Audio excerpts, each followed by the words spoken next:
Friends, मैं मुकेश वर्डवाल एक बार फिर से अपने YouTube चैनल पर आप सबों का हार्दिक स्वागत और अभिनंदन कर रहा हूं। आज के इस ब्लॉग में मैं आपको दिखा रहा हूं इलाहाबाद हाई कोर्ट के बारे में। और ये इलाहाबाद हाई कोर्ट आज़ादी के इस अमृत महोत्सव में इस तरह की रोशनी से सजाया गया है कि जैसे मानो आज़ादी का अमृत महोत्सव इस इलाहाबाद हाई कोर्ट के बिल्डिंग पर उतर आया हो। और इसमें सजाया इतना बेहतरीन, इतना खूबसूरत तरीके से जैसे मानो कि आज़ादी की संघर्ष की जो गाथाएं हैं वो गाथाएं इन इमारतों के माध्यम से हमारी नज़रों के सम्मुख चलचित्र की भांति उमड़ पड़ा हो।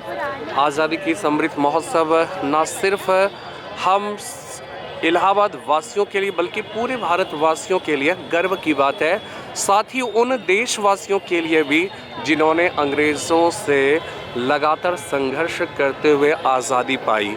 भारत की आज़ादी ना सिर्फ भारत के लिए बल्कि उन सारे देशों के लिए भी काफ़ी महत्वपूर्ण है जिन्होंने किसी न किसी रूप में आज़ादी के संघर्ष से हमारे देश की संघर्ष से प्रेरणा प्राप्त की। महात्मा गांधी हो या फिर सरदार पटेल या फिर जवाहरलाल नेहरू, कहीं ना कहीं किसी न किसी रूप में इन सब ने, सुभाष चंद्र बोस ने, भगत सिंह ने, इन सब ने जो अपना योगदान दिया उससे कहीं ना कहीं हमारे देश के जो वासी हैं वो तो प्रभावित हुए ही हुए, साथ में दुनिया के अन्य वो देश भी प्रभावित हुए जो किसी न किसी रूप में ब्रिटिश शासन के गुलाम थे। चलिए फ़िलहाल आज के इस ब्लॉग में मैं जो भी यहाँ पे उपस्थित मैं उनसे बात करने की कोशिश करूँगा। इसी क्रम में मैं यहाँ पर अनुजा प्रियदर्शना उनसे मैं जानना चाहूँगा कि एक आज़ादी का जो जश्न होता है वो जश्न एक बच्चे के जीवन में किस तरह की महत्वपूर्ण भूमिका निभाता है और वो क्या समझते हैं, क्या सोचते हैं। अनुजा प्रियदर्शना जी, बताइए आज के इस आज़ादी के अमृत महोत्सव पर आप क्या सोच रही हैं, क्या आपको फील होता है, कैसा लगता है? जैसे कि हम लोग आज 75th एनिवर्सरी सेलिब्रेट कर रहे हैं, तो आज 75 इयर्स कंप्लीट हो जाएंगे और 76th ईयर शुरू होगा। तो अभी मैं हाई कोर्ट के आगे खड़ी हूँ तो मुझे काफ़ी ज़्यादा प्राउड फील हुआ है। मुझे थोड़ी दिनों पहले पता चला था कि ये एशिया का सबसे बड़ा हाई कोर्ट है and this is the fourth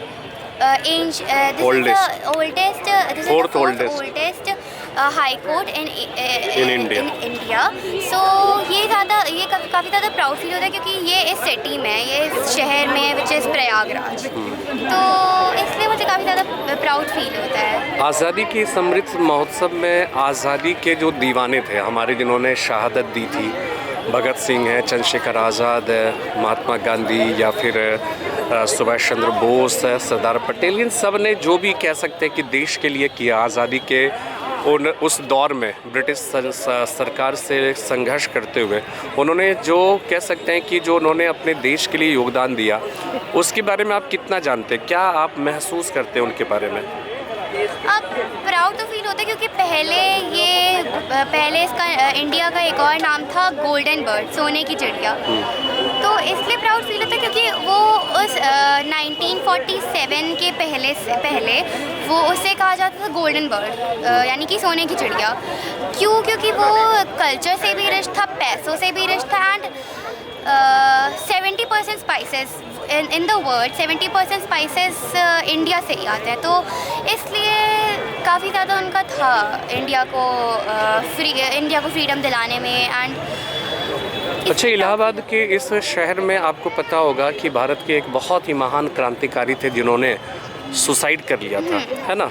तो वो भी कहीं ना कहीं भारत की आज़ादी के संघर्ष के मतवाले थे, दीवाने थे और उन्होंने हिंदुस्तान की आज़ादी के इस 75वें सालगिरह पर हम सब जो इतना शानदार जश्न मना रहे हैं, इलाहाबाद में ही एक ऐसे महान क्रांतिकारी जिन्होंने सुसाइड कर ली थी कि वो जो है वो अपने आप को अंग्रेज़ों के चंगुल से बचा सके। तो उनके बारे में आप जानते हैं, आप कृपया कर उनके बारे में बताइए। आप जो भी जानते हैं, आप छोटे से, मैं सोचता हूँ, मैं ये जानना चाहता हूँ कि एक छोटा सा बच्चा जो है वो कितनी जानकारी रखता है अपने पूर्वजों के बारे में, अपने महापुरुषों, देश के वासियों के बारे में। यहाँ पे एक्चुअली जिनका इन महान वीर का नाम है चंद्रशेखर आज़ाद। यहाँ पे इन्हीं के नाम से एक पार्क भी बनाया गया है, चंद्रशेखर आज़ाद पार्क। वहाँ पे एक, मुझे उस पेड़ का नाम सही से नहीं पता है, मैं झूठ क्यों बोलूं। Alfred park. हाँ, अल्फ्रेड पार्क कहते हैं, बट अभी चंद्रशेखर आज़ाद पार्क है। तो उस पेड़ के पीछे उन्होंने अंग्रेज़ों के हाथ ना लगने के लिए उन्होंने अपने आप को गोली मार दी थी उस पेड़ के पीछे। तो इसलिए तो इस तरह के शहादत जो इन्होंने शहादत दी है ना, तो उस शहादत को हमें क्यों याद रखना चाहिए? हमें क्यों आज़ादी का जश्न मनाना चाहिए? आज़ादी के जश्न मनाने से हमें क्या मिलता है, क्या फ़ायदा होता है, क्या मतलब हमें किस तरह की समझ विकसित होती है? बहुत सारे रीजंस हैं। लाइक पहली है कि लाइक ब्रिटिश का पहले कहा जाता था कि इतना बड़ा था कि वहाँ पे कभी सूरज डूबता ही नहीं था।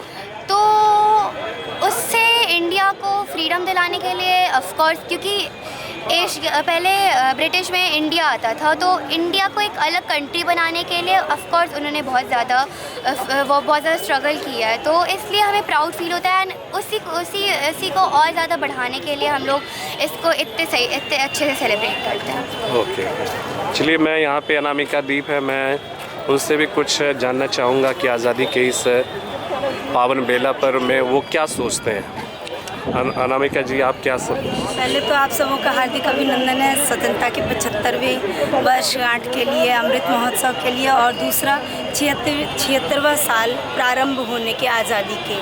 मैं केवल इतना कहना चाहती हूँ, अगर इसको इस तरह से नहीं सजाया गया होता तो हमें लगता है कि पहला उद्देश्य ये है कि हम यंग जनरेशन को कैसे बताएं कि कितनी मुश्किल से आज़ादी मिली है। और यही कारण है कि बच्चे तैयार हो जाते हैं, दिवाली है, दशहरा है, ईद है, इन सबको बच्चे बहुत अच्छे से अटेंड करते हैं उस कल्चर्स को। प्लस साथ में बच्चे जानते भी हैं कि ये त्यौहार क्यों मनाया जाता है। तो मुझे लगता है कि हमें आज़ादी का भी उत्सव जो है एक त्यौहार की तरह सेलिब्रेट करना चाहिए। हम इस चीज़ को समझें कि कितनी मुश्किल से हमें आज़ादी मिली है, और आज़ादी का मतलब ये नहीं कि गए झंडा फहराए और आज़ादी मिल गई, ऐसा नहीं है। हम अपने मन से कितने आज़ाद हो रहे हैं। अगर हम किसी से बुरा नहीं बोलते, हमें कभी किसी की बात बुरी लग गई तो सोचिए कि हमने कभी किसी को बुरा बोला होगा तो उसे ये बात कितनी बुरी लगी होगी। तो इस दिन से हमने अगर सोच लिया कि हाँ, हम बुरा नहीं बोल रहे हैं, मतलब हम वास्तव में आज़ाद हो रहे हैं, हम किसी तरह के रूल रेगुलेशन को तोड़ रहे हैं। अगर उस दिन से हमने सोच लिया कि रूल रेगुलेशन नहीं तोड़ने, तो समझिए कि हम मानसिक रूप से आज़ाद हो रहे हैं। आज़ादी की वास्तविक परिचय यही होना चाहिए। प्लस हम वही है, युवाओं को किस तरह समझाएं कि आप इस चीज़ को अपनाइए कि कितनी मुश्किल से आज़ादी मिली है। तो यहाँ हम आसपास देख सकते हैं कि युवाओं की संख्या कितनी ज़्यादा होगी, और इसमें मैक्सिमम बच्चों को हम ये जानते हैं कि लिमिटेड शहीदों का नाम पता होगा। आप इस बार फ़ोन न्यूज़ में जाके सर्च कीजिए तो लाल किले पे जो सजाया गया है उनमें न जाने कितने शहीदों की तस्वीर लगी हुई है। उनमें से मैक्सिमम बच्चे 5 तस्वीरें देखकर भी पहचान जाए तो बहुत बड़ी बात है। इसीलिए मुझे लगता है कि आज़ादी का महोत्सव या अमृत महोत्सव बहुत ज़रूरी था। धन्यवाद।